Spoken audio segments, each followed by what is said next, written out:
What's going on, everybody? Welcome back this week with another episode. Like I said, this is going to be posted on a different day as I'm going to be in Memphis tomorrow and driving, so I will not be able to record and post tomorrow, so I'm just going to go ahead and get it out today.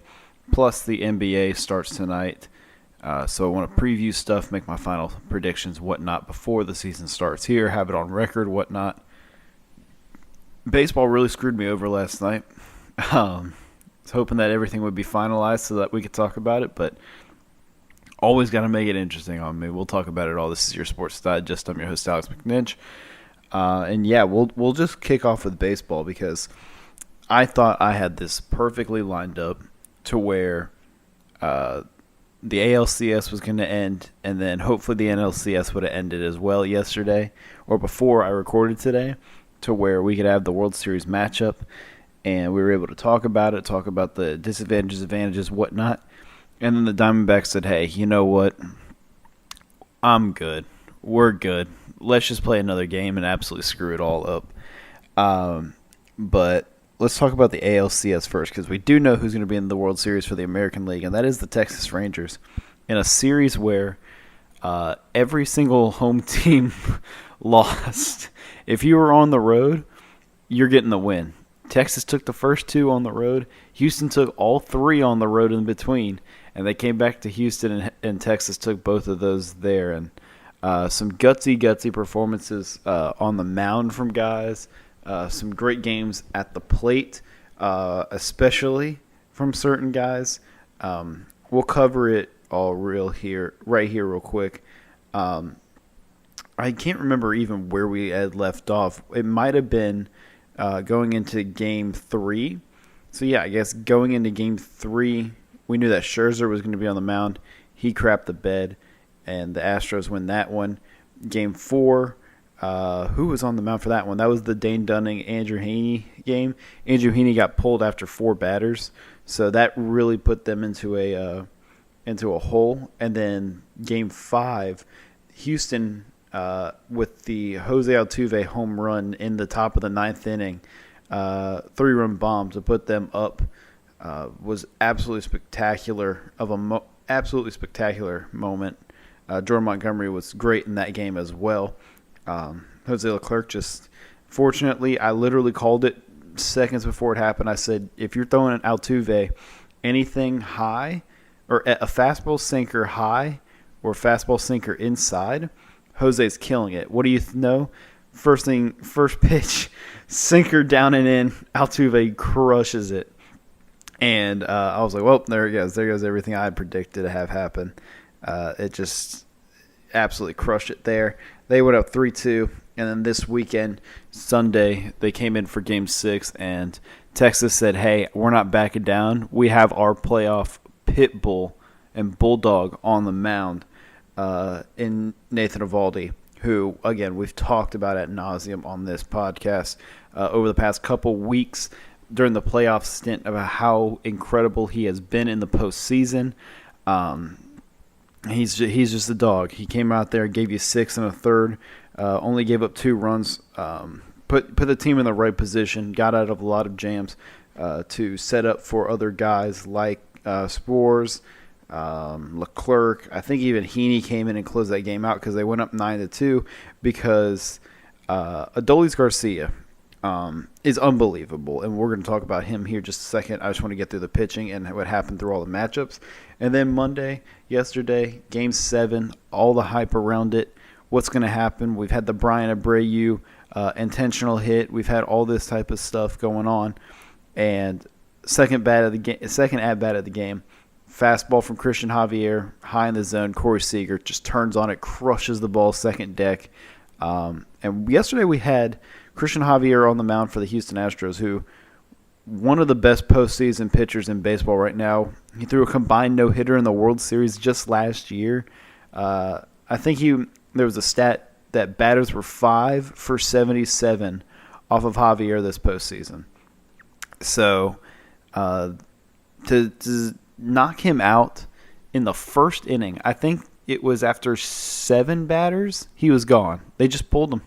And instantly put Houston in the hole for the rest of the game.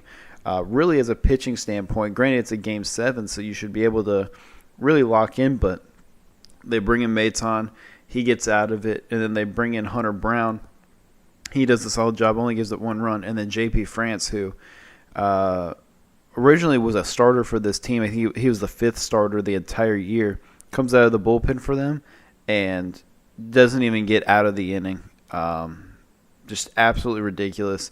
Other guys came in, couldn't hold it down as well. Texas just kept pouring it on. And Texas started out with Max Scherzer. He went 2 2/3, really. Didn't even get 3 innings. He gave up 2 earned runs on 4 hits, 2 walks. And they pulled him pretty quickly. I was really surprised that they didn't let him go through the rest of that inning or through another one with the lead that they had. I think they were up like 4-2 at that point. And I was really surprised they didn't keep him in and let him go. But they instantly go to Jordan Montgomery, who started 3 games prior, or 2 games prior. He came in and gave you 2 1/3, no runs, only on 3 hits. Spores came in, gave you 1 1/3 or 1 2/3 maybe, with a home run, I believe. Chapman came in, threw a 104-mile-per-hour fastball at somebody's hamstring, so that was awesome to watch. And then Jose Leclerc closes out. Sure, he gave up a run in the final inning, but he got the closeout. Texas wins 11-4. They're going to be moving on to the World Series, but let's talk about some of those bats, man. And we mentioned Corey Seager having the home run to lead off of this game, but last game, Corey Seager, or I guess not even last game, but most of this series leading up to it, Corey Seager has not really been as effective until these past couple of games, and was obviously the kickstarter for the team last night. But the real guy we want to talk about here is Adolis Garcia, who has absolutely broke out this postseason. And if you just look at this series, it was unbelievable to watch. It was incredible. Nobody could stop him. Nobody could stop him. There was a stat they put out that he was 6 for his last 7 he was 5 for his last 6 at bats, hitting wise, with 3 home runs in them. He had homered in all but 2 or 3 of the games this series. He is unbelievable, including 2 home runs in yesterday's game. He's unbelievable. He's really breaking out this postseason. People are seeing how great he is and how good of a power hitter he is. And it's really cool to see because his best friend is Randy Arozarena. And if you follow baseball, watch baseball, Randy Arozarena plays for the Tampa Bay Rays. In 2020, Arozarena broke the record for most postseason home runs in a single postseason run. And that was when he had his breakout moment. Adolis Garcia is like his best friend from years and years and years going back. I think it's Randy's daughter is the goddaughter of Adolis Garcia. So that's how close they are. It was cool to see both of them really have that. And if you're a Cardinals fan, you might want to close your ears cover your ears because you had both of these guys on your team and you traded them away and got rid of them for nothing. So kudos to Texas for sticking with it, keeping him on the team and trusting him. Obviously, Bruce Bochy gets a lot of credit here. One of the most successful managers in at least my lifetime, obviously with his time in San Francisco, winning all those World Series when it seemed like it was a thing that, hey, every other year San Francisco is winning it. So congratulations to the Texas Rangers to move on. The bats were coming alive towards the end of the series on the road. Mitch Garver was awesome as well. Jonah Heim finally found his stride. Leody Taveras was great. Evan Carter, fantastic defensively and was able to get some hits. Really came up big in that Game 7 as well early on. Texas, heading on to the World Series, and they're going to get a couple days of rest, really. So if you're Texas, you're in a great spot right now because now you're going to probably have Eovaldi pitch Game 1 of the World Series. Montgomery will give you Game 2. Scherzer will give you Game 3. and you work from that three-man rotation throughout the rest of the World Series. And depending on who you play, you might not even have to go that far into it. So the Rangers heading back to the World Series for the first time since 2011. Cardinals fans, you can open back up your ears and uncover them, because the last time they were in the World Series, it was the 2011 World Series, where everybody knows the infamous David Freese Game 6, where he hit the grand slam, or he hit the triple off the wall, basically clearing triple, and then walk-off home run in extras to send them to Game 7, where they ultimately closed it out and won the World Series that year. Everybody knows the Nelson Cruz moment. Trying to finally get that, or I guess avenge that kind of curse that they had on them, and looking to get the first World Series in Texas for the Rangers. I don't even know how long it's been, honestly, since they've been in the World Series. Or not since they've been in the World Series, but since they won one. I don't think they've even won one. I know they've gone a couple times.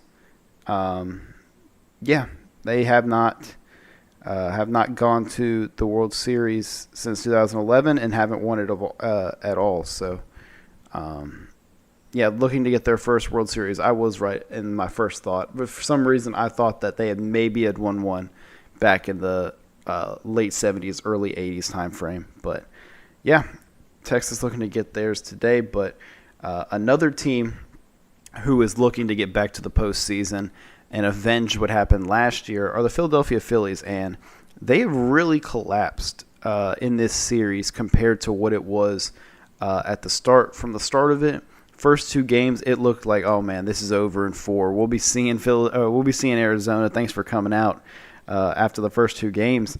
And then Arizona said, hey, we're not losing on our home turf here in these first two games. Some great performances on the mound by Brandon Pfaadt, which if you told me you had on your bingo card that Brandon Pfaadt was going to throw 5 and 2/3 with 2 hits and no earned runs with 9 strikeouts in a playoff game, congratulations, you won bingo, because I had no idea that was going to happen for sure. Luckily, they're in a pitcher-friendly ballpark, so that helps them out a little bit.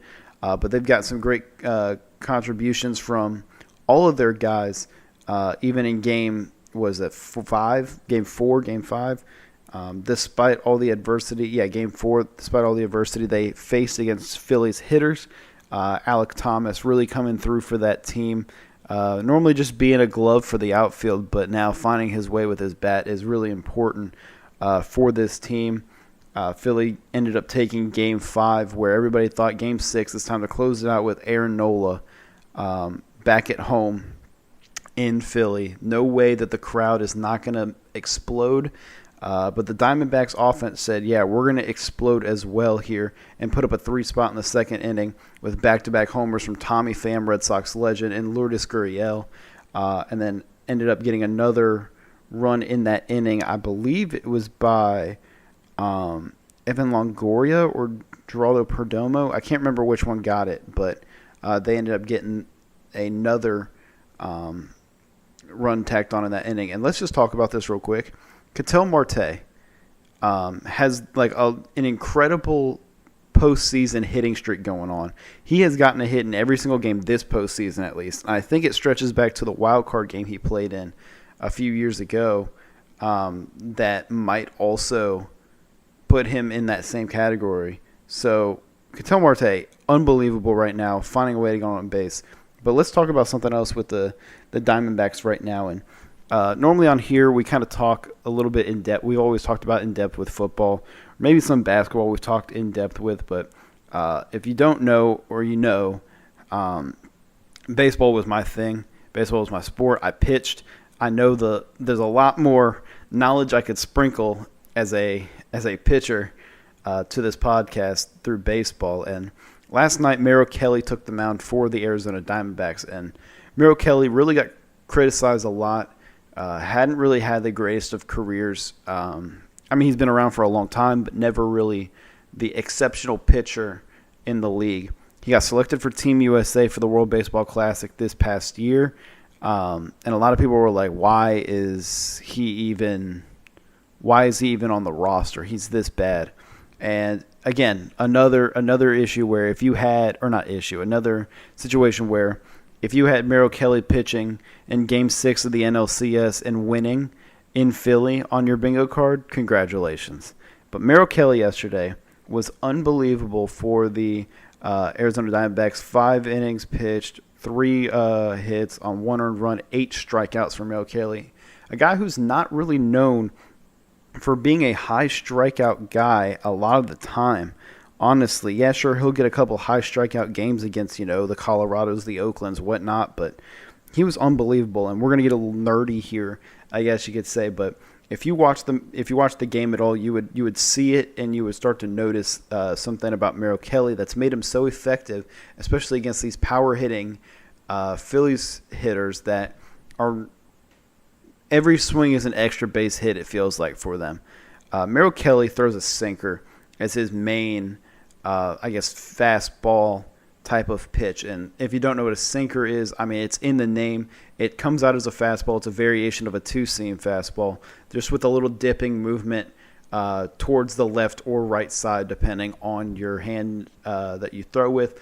Obviously, with Merrill Kelly being a right-hander, it dips down towards the right-handed batter away from lefties. And Merrill Kelly's movement on the sinker, it's normally with the sinker, you have a lot of vertical and horizontal movement with it. Merrill Kelly's is just straight horizontal movement. And that's what makes it even tougher for hitters. As you know, as a hitter, you swing level, right? You'll see a lot of hitters, they'll swing up. Everybody tells you don't swing up. Like, you always heard that if you played baseball when you were younger, you're always told, hey, don't swing up through the ball, drive it through. Like, as a line, you want to have your bat on the same level of path that you want to, instead of uppercutting it or chopping down on it, whatever, like you're from bench warmers. You don't want to do anything like that. Obviously, it leads to pop-ups, easy ground-outs. But when you swing so level through, when your swing is so level, you can only do so much against certain pitches. Hence why this sinker was so effective yesterday for Arizona against these power hitters. Kyle Schwarber, yes, very level swing, but his has a natural upper cut to it. Bryce Harper, same thing. Level swing, but a natural uppercut to it as well. I think their best chance yesterday was Bryson Stott and Trey Turner were going to be the best 2 guys, and JT Realmuto probably, were your 3 best guys on that lineup that had a chance of driving one against Merrill Kelly. Turner almost hit one out in the first inning because of it, but once Kelly found that sinker, it was so hard because that ball dips down and away from you, has the velocity of a fastball, but dips down away from left-handers and runs inside on right-handers, which causes you to get jammed, pop-ups, rollovers, whatever. But his sinker was working exceptionally well yesterday to where, no matter how level of a swing you have, he was producing ground ball after ground ball after ground ball. And if you've ever pitched before or heard somebody talk to a pitcher, ground ball is the best pitch in the game that isn't strike 3. A ground ball is the best pitch in baseball if it's not strike 3. And Merrill Kelly was unbelievable last night, not only at punching guys out, but in situations, getting guys to roll over on it, slap it the other way with soft contact, allowing easy plays on the left side of the infield or whatever it is. It was a great performance. I mean, maybe I noticed it a little bit more because I am a former pitcher and I have an appreciation for that type of stuff. But I noticed it a lot last night, and I really enjoyed it to watch it. I always love a good pitching matchup. I know baseball for everybody is I got to hit a home run every single time for it to be entertaining. But for me, I get enjoyment out of the little things. And watching a great pitching performance where Merrill Kelly was just producing ground balls like it's a gumball machine. You put in a quarter ground ball, put in a quarter ground ball. It was unbelievable to watch. And Arizona forcing a Game 7, still on the road. They're going with the same pitching matchup as they did in Game 3. where it was a 2-1 final score ball game where Brandon Pfaadt was unbelievable. We didn't even talk about Ranger Suarez, who was fantastic in that game, giving up 1 run the entire postseason so far. He pitched 5 1/3 in Game 3 in Arizona with no earned runs. He's pitching again tonight against the Diamondbacks. I think my prediction for this, I think that Philly wins this one. I think if you put Brandon Pfaadt's performance on the road in a different environment, he got to pitch at home. He has pitched 1 time on the road in this postseason. He's pitched 3 times in this postseason. On the road, he played at Milwaukee, and he pitched against the Dodgers and Phillies at home. If you don't know really too much, or if you know at all about baseball, Chase Field, where the Diamondbacks play, very, very, very pitcher-friendly ballpark. Very hard to hit home runs there. If it is, it's a moonshot. Very pitcher-friendly ballpark. Things hang up, large, deep center field to make it easy for outfielders like that. You're looking at, against Philly and LA at home, 2 hits, no earned runs. On the road at Milwaukee, 2 2/3, 7 hits, 3 earned runs. And if you look even during the regular season, at the Yankees, towards the end of the season, Yankees suck. 8 hits, 5 earned runs. On the road at Chicago, 7 hits, 4 earned runs. At the Dodgers, 8 hits, 5 earned runs.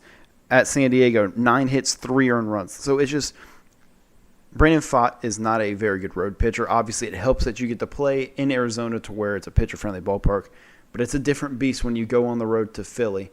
And if he was, I guess, quote-unquote, rattled, I don't think he was, in Milwaukee, boy, is he in for a surprise and a treat when he gets to Philadelphia here tonight to pitch.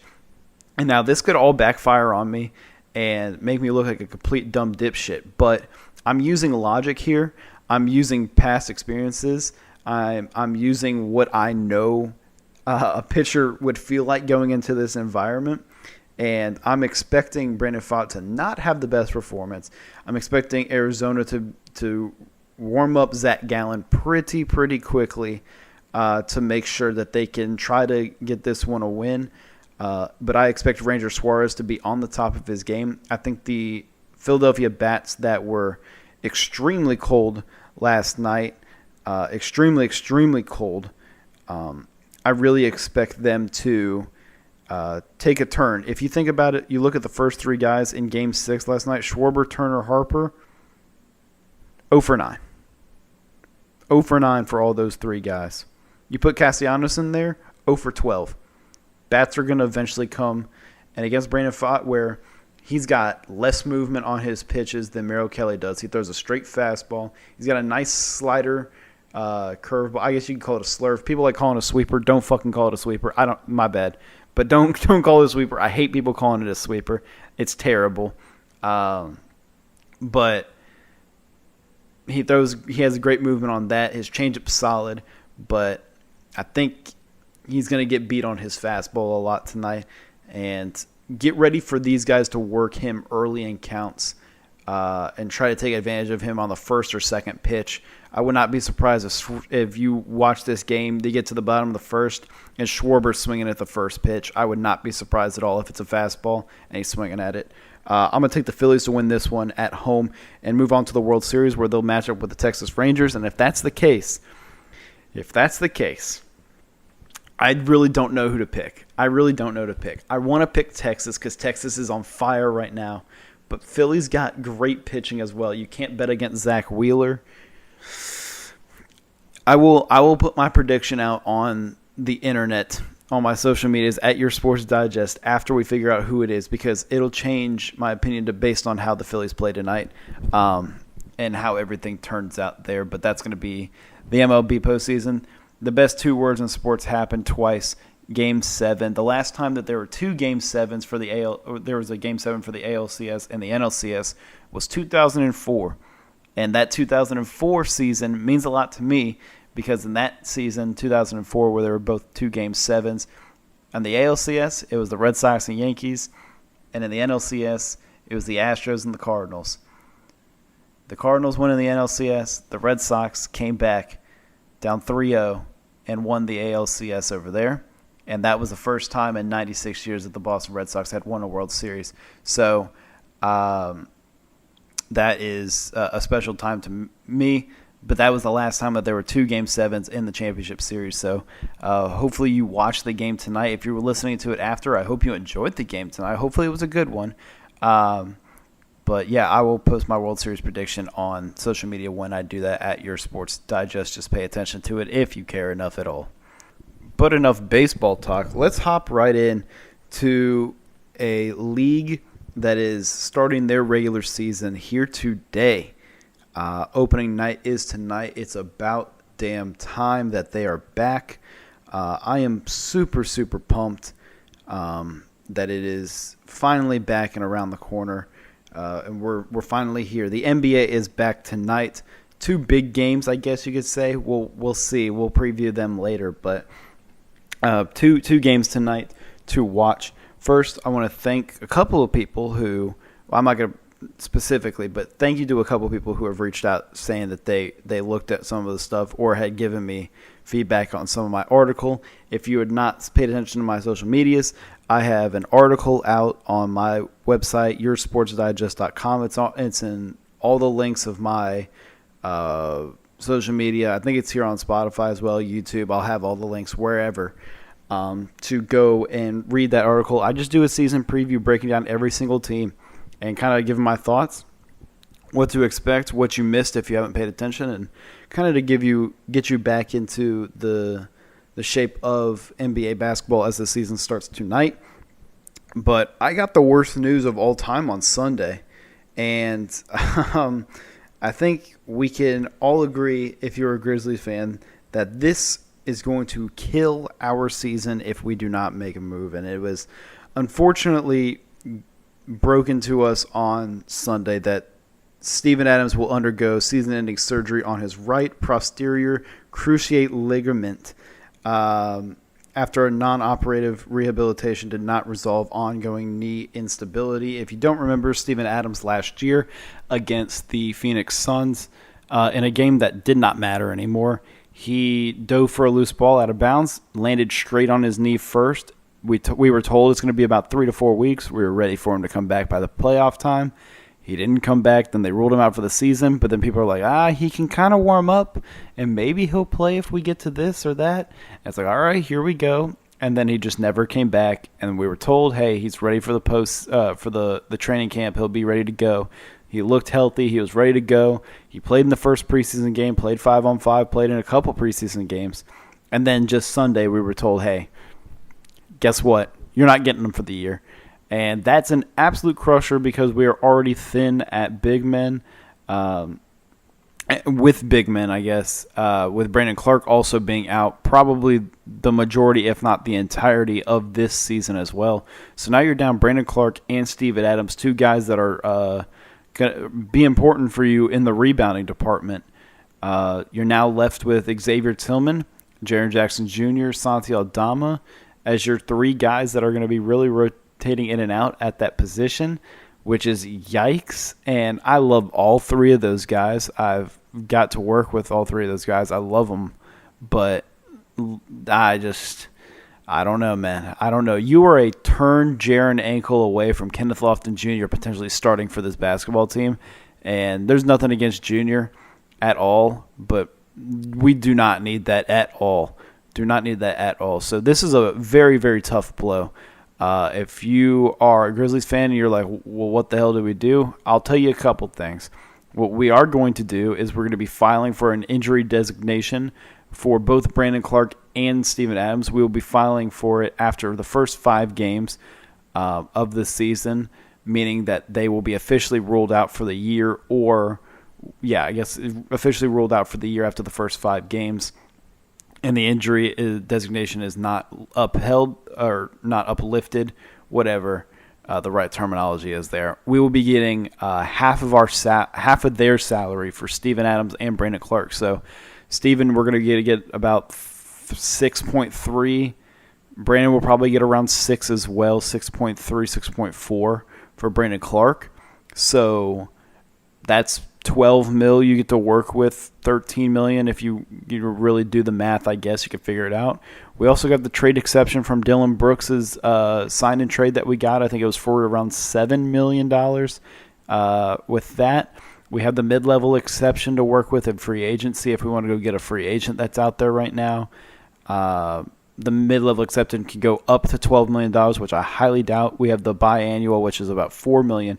We have a lot of different options to where we can use this cap space to go get a guy. And unfortunately for the Grizzlies, they are put in a situation where they put in a lot of chips this summer going to getting Marcus Smart, risking losing Tyus Jones and Dylan Brooks, knowing you're going to have to get a guy that fills both of those needs.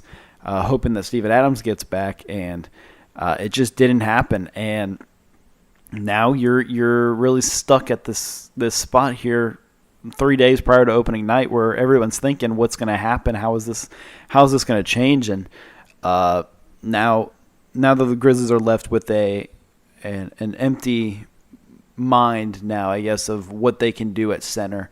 And there are many different options. There are some free agents out there that you can go and get. There's some free agents that you can potentially call and be like, hey, we'll sign you to a minimum deal or a very small deal, and you come in here, see what we like out of you, and if it works, it works. It doesn't, it doesn't. Those guys, we're looking at like Derek Favors, Bismack Biyombo, and the two other ones that I would prefer over the others, Dwight Howard and Nerlens Noel. Both of those guys are going to be your straight rebounding paint presence. I wouldn't mind either one of those if we sign a guy.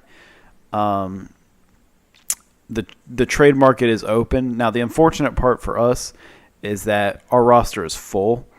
We can put Ja on the restricted / suspended list, kind of like the PUP list in the NFL.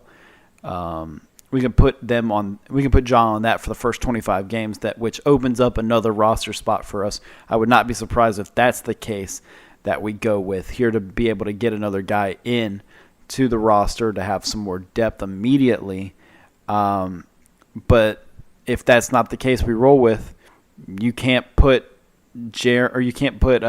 Steven or Brandon on that list. You'd have to get rid of them. If you're going to have to make a move. And I don't see Brandon getting moved right now, especially with his injury being so late in the rehabilitation process and the relationships he has with the guys. I don't see him getting moved whatsoever right now in this. But then again, this could backfire at me, so don't quote me, but I just don't see it happening. I could see a case where Steven ends up getting moved on from here, though, which sucks because once he comes back from that surgery next year, you're looking at a 31-year-old guy, last year of his contract, who really knows how, the same player he's ever going to be. Sure, you're going to still get the same Steven Adams, the offensive rebounds, the tip outs, just a big physical presence, but at the same time, how much is he going to rim run for you? How much is he going to want to set screens for you when people keep running right into his legs? How much is he going to want to run up and down the court? It already looked kind of slow at times in his first 2 years with us. Now this is the third straight postseason that Steven Adams has been on the team that he has not played in for us really at all. He played a little bit his first year in the Timberwolves and a Warriors series. He kind of got hurt, and which is a terrible matchup against Towns. And then the Warriors, he came back and was okay there. Then last year, obviously, we know what happened, and this year, of course, it happens as well. But if we're gonna go and look to upgrade, which I think if you showed signs of putting your chips in so far to get some guys. I don't think we've gone all in with all our chips, but we extended Desmond Bane long term with a big money contract that kicks in next year. We moved on from Tyus Jones, Dylan Brooks, and we got Marcus Smart, obviously. We got Derrick Rose on the team that is an extra guy on this court, in the locker room, whatever. And, you've kind of really put these chips in to show that, hey, this is the year we want to start doing this. Whenever Ja gets back, we're ready to make a big run. And now when Ja gets back, there's still no Steven Adams. So you have to get yourself a big center. Now, we can look at the trade market. We talked about the free agents that could potentially happen. I don't really like them. So we're going to look at the trade market. I have some guys in mind we can look at, talk about, and probably be the most ideal ones for us. First, Robert Williams with the Portland Trailblazers. He was traded from Boston to Portland in the Drew Holiday deal. Sure, Robert Williams might have the knees of like the googly eyes that you glue as little kids on your arts and crafts, but there's a chance that, you know, he can be effective for your team. Him and Jaren 2 years ago were the top 2 shot blockers in the NBA in total blocked shots. Like I said, his knees are shot. Really, if you're trading for Robert Williams, you're expecting at most 55 games out of him. So, you know, it really, you're just taking another risk there with injury, but he's going to give you the big physical presence who's going to jump up and get you rebounds, high vertical, finish around the rim, gives you another shot blocker alongside Jaren. Maybe take some weight off of Jaren, maybe not having a foul because Robert Williams will be trying to get blocks as well. And then the obvious the obvious connection with Marcus Smart from their time in Boston. They had a really good connection from what I've read on and saw. So I can only imagine if they bring him in how great he would be. He's making $11 to $12 million for the next 3 or 4 years, I believe.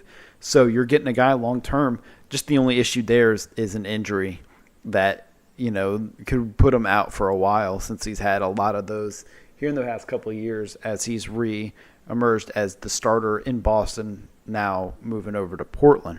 Next guy, this one's more of a long shot one because I don't know if the Knicks would want to move on from him, but if they decide to, Mitchell Robinson would be a fantastic replacement for Steven Adams. Big body, will get you a rebound every time. Every single time the Knicks played the Grizzlies, it seemed like Mitchell Robinson had like 15 rebounds. It was insane. He just jumps up and snags it over everybody. He's so lengthy. He's making about $15 million a year for the next couple of years, for the next 4 years, I believe. He just signed the extension last year. There's been stuff saying that, hey, he might want out of New York. And then there were reports saying that if they're going to trade Mitchell Robinson, it's going to be 2 first-round picks. I mean, at this point, take my money. Like, who cares? I need somebody at center at this point, so why not? I mean, at this point, the unfortunate part about trading for people, everyone in the league knows that we need a center. So the price, driven way up now. The price, if you're trying to get a guy and maybe, hey, it's a player and a pick, it's now a player and 2 picks, right? That's the price you're going to have to pay now with everybody knowing. Maybe you can work some magic and get somebody to help you out, but I don't see it. If you're going after one of these big guys, they're going to want a little bit more. Mitchell Robinson would be the ideal guy. Fantastic rebounder, finishes around the rim, lob threat, give you some big body in the paint defensively. So I'm all in on Mitchell Robinson. If there's the availability to get Mitchell Robinson, I think we would go get him. It would just be, hey, what would the return value be for New York to make them be like, yeah, we'll get rid of him for that. I think his teammate Isaiah Hartenstein in New York is a great option. I don't see them moving on from him though either. So, but he would be a great option as well. He's your big body, go up and get it. He's a little undersized, but he's a fantastic rebounder, finisher around the rim, and he can pass it a little bit. So he wouldn't be bad. The obvious fit here, the obvious super fit, and I think this is the guy that I'm really wanting. I would really want, if it's not Mitchell Robinson, because that's a little unrealistic. Maybe that's just me being hopeful. This one's a little bit more realistic with how it's been portrayed over the past couple years with his status on the team, and now especially with yesterday, what came out in the news about an extension. I think Clint Capella could be a realistic option. He's making $20 million over the next 2 years. Now, before you gasp, widen your eyes, and lose your minds about the fact that it's $20 million a year, right? It's only a 2-year contract for him, so you're getting the money off the books in 2 years. You get rid of Steven Adams. You use some of those trade exceptions that you have, injury designations, whatever. You combine some stuff together, and you go and get a guy like Clint Capella that is literally the perfect fit compared to what Steven Adams is. Sure, not going to be as good of a passer. You can't really replace Steven Adams' passing ability at center unless you go get Jokic or someone like that. You're not going to get, or we can reincarnate 2014 Marc Gasol. You're not going to get anybody like that. So get Clint Capella, a guy who's going to get a rebound or 2 or 15 and finish around the rim, tip-ins, lob threat, whatever it is. He's not afraid to be around the rim offensively and defensively. I think that is the perfect fit. And with the Hawks wanting Onyeka Okongwu to eventually be the starting center, we've seen Capella in trade rumors of the past couple years, so maybe this could be the trigger that is pulled from Atlanta after extending Okongwu yesterday to be like, yeah, sure, you know what, let's move on and let's figure it out here with Okongwu and start a new franchise or start a new center of the franchise, whatever, and move on there. And then we got three other guys, that could be the stopgap type of players. Actually, one of them really not. I have Daniel Gafford on here. He's just another big body that'll go up and get a rebound for you. Not afraid to set hard screens, play hard defense with guys in the paint. I like Gafford a lot, and he's on a long-term contract as well. I think 4 years on like $11 million per year that increases slowly. So I wouldn't hate Gafford either. Plus, he's an Arkansas guy, so it's kind of closer to the hometown type of deal. So, you know, that's always a good thing to have that good feel, quote-unquote, hometown area guy. A lot of Arkansas fans will love to come down and watch him, whatever. He wouldn't be a bad option. And then the next two guys are 100% little stopgap guys. Hey, we need to fill in this position right now, be able to get it done with so we don't have to worry about it. And it's going to be Andre Drummond, who's on the Bulls right now. Obviously, we all know how fantastic Andre Drummond has been as a rebounder in the past the past 10 years. A shell of his former self, but he's still going to set you hard screens. He's still going to go up and get you rebounds. He's still Andre Drummond. He's going to do that. You know, you don't expect him. With these guys, you're looking at getting a guy that's like, hey, I'll give you 16 to 18 minutes a night, either starting or off the bench, and I'm going to do my job. I'm just going to go get some rebounds. I'm going to set some screens. I'm just going to be a big body. And that's what Andre Drummond does. And then the other option, Andre Drummond's making like $3 million, so that's super easy to get. And then the other one, Daniel Tice from the Indiana Pacers. He's making around $8 million, $7 to $8 million. I can't remember exactly, but Daniel Tice would also be perfect for this team. Big body underneath, will post you up, also be somewhat of a lob threat. He's going to go and get you rebounds. You'd be surprised how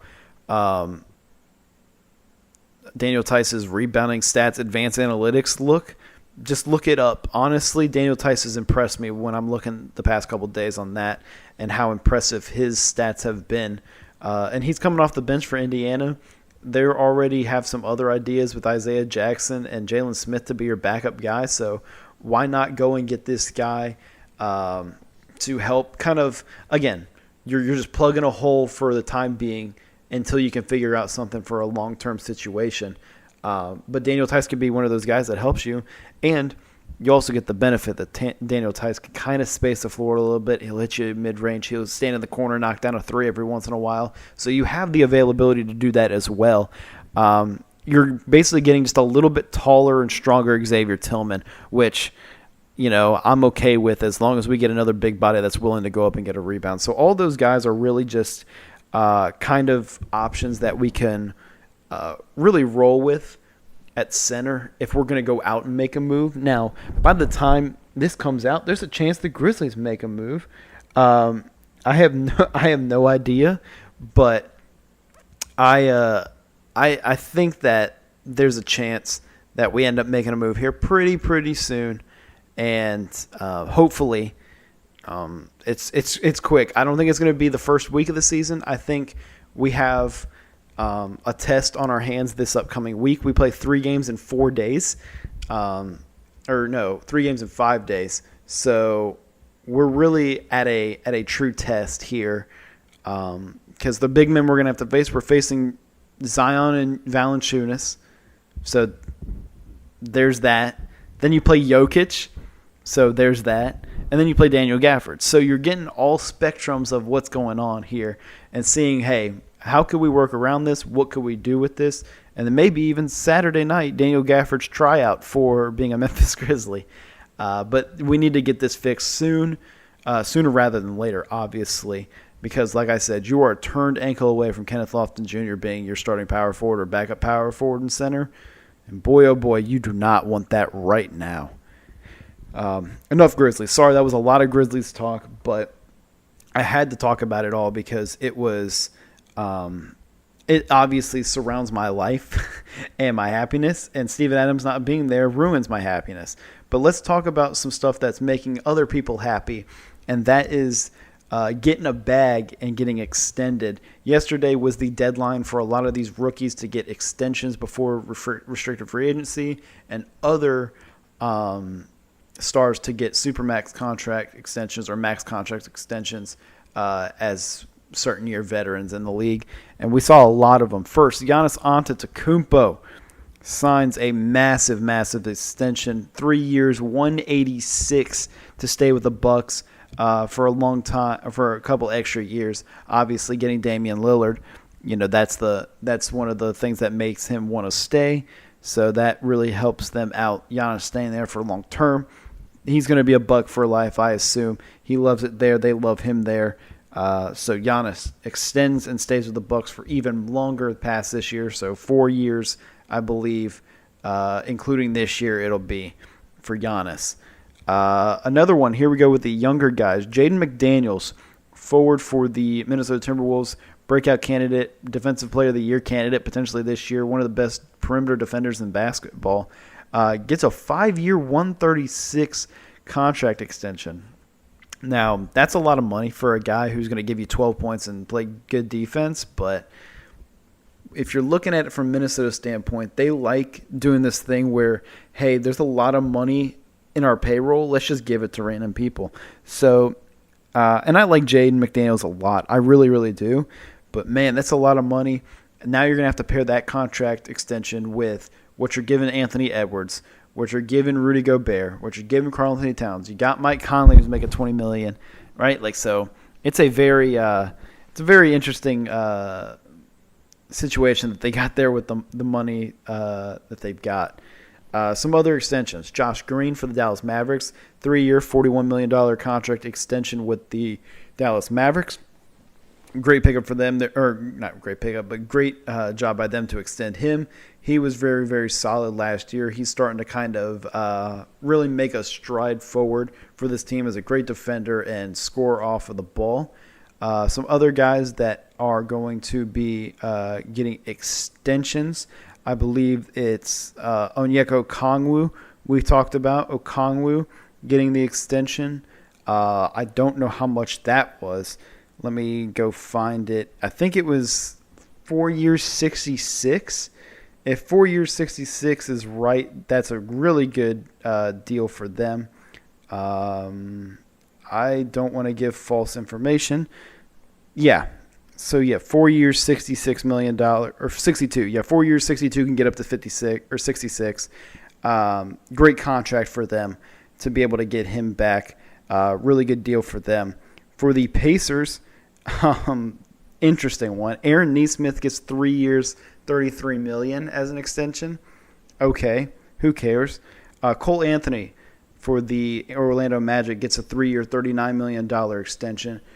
That's also one we didn't talk about. I wouldn't hate Wendell Carter on the Grizzlies as well. Just want to point that out there. But Cole Anthony gets 3 years, $39 million. Good for him. Who else do we got? Okongwu we talked about. But here are all the people that didn't get an extension. One of the big ones, Bam Adebayo, did not get an extra extension off of his contract when it ends in 2 years, I believe. So keep an eye on that. But all the rookies that didn't get extensions, Sadiq Bey, Emmanuel Quickley, Patrick Williams, Obi Toppin, and Precious Achiuwa, they will all become restricted free agents in the offseason. AKA, these guys are going to be in trade rumors for the next 4 months of the NBA season. So keep an eye out for any of that, what's going on there. Those guys did not get extensions, but that's it there for the extension talk. It's the quick extension talk, but now we got to talk about the games that are tonight. The Denver Nuggets and the Los Angeles Lakers kick off the NBA season on opening night. The Nuggets get their rings and the banner. Everything about it happens in the first game tonight. Everybody should be playing for both sides, so there shouldn't be an issue there. That'll be a fun game to watch. Obviously, the rematch of the Western Conference Finals last year. Lakers reloaded up with a bunch of talent, and the Nuggets bring back the same team but load up on a bunch of young talent as well around them. They also extended Zeke Naji, which get ready for him to have a good year for that team as well. And then the later game, a game I think everybody was looking forward to because it's the Warriors and the Suns. Get to see what's happening with those teams. Obviously, they're going to be looking a little different here. Draymond Green will not play in that game. He had the ankle sprain. It kept him out the entire preseason training camp. They were expecting him to be ready for opening night. He is not ready for opening night, and he will be missing tonight's game. And then this morning, I wake up to a tweet notification saying that Bradley Beal's not playing tonight. I hope that's a great start for the Suns organization and season as they pushed in all their chips to get him this offseason. And now he's not even going to be playing opening night, so I don't mean to laugh at that, but it's like that's just, typical stuff that would happen. So, we don't get Bradley Beal tonight in the Suns uniform or Draymond Green another year after his contract extension for the Warriors. You're really down on two big-name players in that game, but you're still getting Kevin Durant against Steph Curry, and Devin Booker against Steph Curry. Klay Thompson's just kind of there, but everybody else it's gonna be great. Oh, and Chris Paul making his real regular season debut for the Warriors. I assume the starting lineup for that will be the one they ran out in preseason. It'll be Steph, Chris Paul, Klay, Wiggins, Looney, and then for the Suns, I don't even know who they would run out there. It's going to be Booker, KD, Okogie, Nurkic, and either a combination of Grayson Allen, Eric Gordon. Maybe they run like a Yuta Watanabe out there at forward and switch Okogie up to the shooting guard position. Nasir Little maybe gets a crack at the starting lineup. I don't know what they're going to run with tonight. It'll be interesting to see what they end up doing for this game. But those are the two big games tonight to pay attention to and to watch. Tomorrow, Wednesday on ESPN, the Celtics and the Knicks play. So we get to see Drew Holiday and Kristaps Porzingis in the Garden against the Knicks, which only got Dante DiVincenzo in the offseason. And then the late game on ESPN, the Mavericks and the Spurs. We get to see you guys get to see Victor Wembanyama in the first regular season game against the Mavericks, Luka Doncic and Kyrie Irving. Other games tomorrow to look out for. Obviously, the Pelicans and the Grizzlies. I'm going to that, so I won't be able to watch the other games, which kind of sucks, but I'll watch them after because I'm a psychopath. But the Pelicans and the Grizzlies are playing for that. The Pelicans are missing Najee Marshall, Trey Murphy, potentially Jose Alvarado, potentially Cody Zeller, although I think both of them are going to play. Grizzlies obviously missing half their entire team, it seems like at this point. Other games to look out for on that night, Cavs and Nets are playing. That'll be a fun one. Thunder and Bulls will be cool. And then the Clippers and Trailblazers, it's just the randomness of the Clippers team. You get to see Scoot Henderson play. So that's really all that matters there. And then Thursday, you're getting the Bucks and 76ers on TNT. Interesting to see what goes on with the 76ers there. And then you get Suns and Lakers on Thursday as well, KD versus LeBron. Friday, ESPN, Heat and Celtics at 6:30. Warriors Kings at 9. Grizzlies and Nuggets play at 6 o'clock. I'll be there for that one as well. Those are the fun games to watch this weekend or this upcoming week in the NBA. And then next week, more good games as the week moves on. And you just have to pay attention and watch it. But I love the NBA. I love that it's back. And this is really a baseball and basketball heavy episode. Now, there are awards that are given out at the end of the season to each player in the NBA for certain things that they do that are recognizable. Obviously, the MVP and all these types of awards are given out, and I got to make my pick as a professional. No, I wouldn't say professional. Actually, as a podcaster, I feel like I'm obligated to have to make a pick towards these awards. So I'm going to do it. I'm going to do it. Now, they may not be really making any sense at all, but, and I might be completely wrong at the end of the year, but that's all fun in it, right? MVP, we're going to go Nikola Jokic. I mean, that's the obvious one. But I also wrote some honorable mentions for some of these. Honorable mention for MVP, I put Kevin Durant, I put Jason Tatum, and I put Giannis Antetokounmpo just to kind of give myself a little bit of a barricade just in case any of those guys win MVP. Those would all make sense in my eyes. But Jokic, I think as they try to kind of move to go back-to-back again, I think you could really see them try to break out again this year and prove all of the doubters wrong once again. So I can see that happening for the Nuggets and Jokic. Rookie of the Year, it's a two-man race most likely, hopefully there's no injuries that happen to derail this idea. But I have Victor Wembanyama obviously winning Rookie of the Year. Chet Holmgren will be the other guy to win Rookie of the Year. Obviously not a rookie this year by draft class standards, but by playing standards he will be. Missed all of last year with that foot injury, so this is technically his rookie year. A little bit of a Ben Simmons, Blake Griffin situation through this one. Joel Embiid as well, all that kind of situation, whatever. Give me Wembanyama. Chet will be the only other guy in the race, I think. You can look at Scoot and maybe Amen Thompson, but I doubt it very seriously compared to these guys. Defensive Player of the Year. Now, do I want to go with the homer pick? Or do I go with the pick that I think could actually happen? I think Giannis is going to be on a different tear this year. I'm going to pick Giannis to be Defensive Player of the Year, but Jaren is right there behind him for me. I have Jaren right there as well in it. And then I have Bam Adebayo as the other guy for Defensive Player of the Year. In my honorable mentions, I also put Marcus Smart, but that's just me being a homer as well. Sixth Man of the Year. This is definitely a homer pick, but I really could care less, honestly. Give me Luke Kennard to be Sixth Man of the Year. I think we have only seen a little bit of what Luke Kennard could do with this Grizzlies team. Now with a full offseason, learning these guys and learning everybody's spots and learning what he likes to do, I think Luke Kennard was so lethal for us off the bench last year. You could see Luke Kennard really take a step up off the bench for us this year. So I'm going to pick Luke Kennard to be the Sixth Man of the Year because I'm a homer.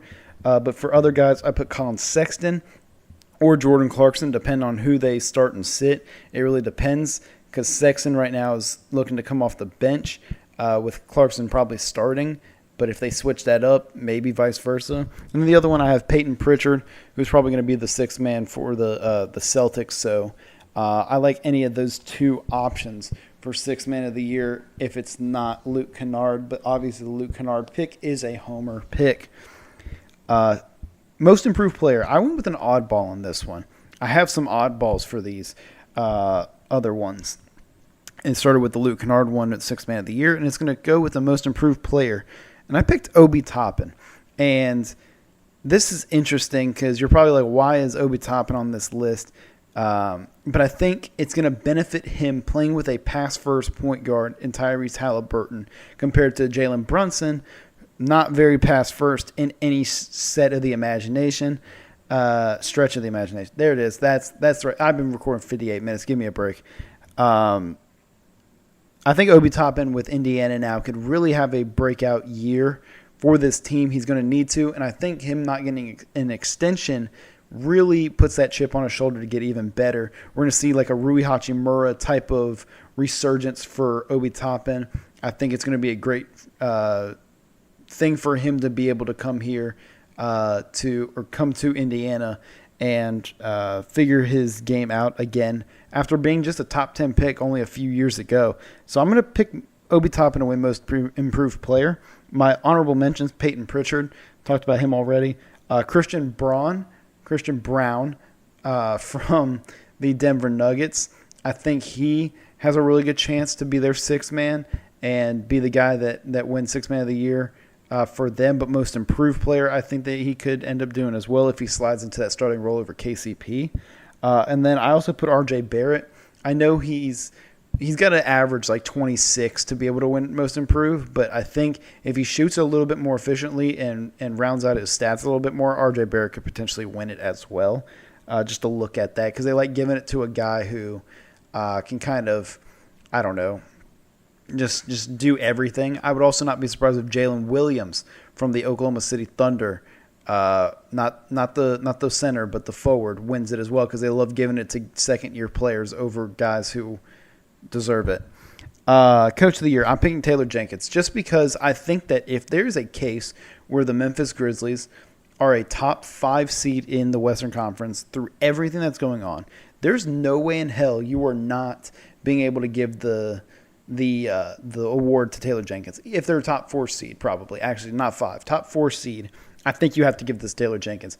Dealing with the jaw suspension, dealing with 2 season-ending injuries, probably some lingering injuries that will happen around the season as well.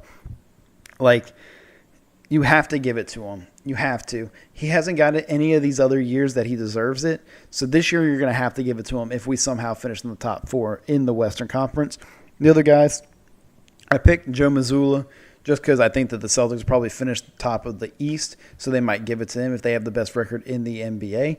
And the other guy I picked, another sneaky honorable mention pick here, Jamal Mosley, the head coach of the Orlando Magic. If the Orlando Magic find a way to get into the play-in, Paolo's going to look great this year. If Wagner can look really good as well, mixing with Fultz and Suggs, who also could be a most improved player candidate, Jalen Suggs, that is. I think we could be looking at Jamal Mosley potentially like, hey, congratulations. You kind of how Dejanol from Oklahoma City last year was in consideration because he took this team to the play-in. If the Magic get to the play-in, I think you can look at Mosley being in the same spot as well. Executive of the Year, the final one, Brad Stevens, probably going to win it just because he made moves for Drew Holiday and Kristaps Porzingis. So if it works to any potential chance that it does work, I assume he'll win it. Other guys, John Hurst, the GM of the Bucks, they got Damian Lillard. Obviously, he could win it because of that.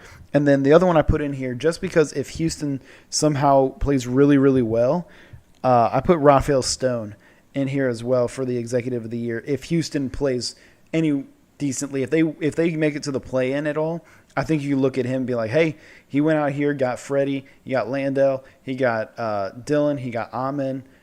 He traded away Kevin Porter Jr. So those are all great moves that he's made.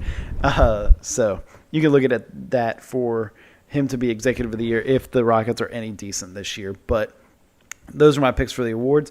Don't ask me who's winning the championship because everybody's going to get hurt and I have no idea what's going to happen. I don't ask me for standings predictions because I don't know any of that either. I'm just going to give you the awards because I know how to predict players sometimes. That's why I gave you honorable mentions, because if one player gets hurt or sucks, I got a backup plan and I don't look as stupid.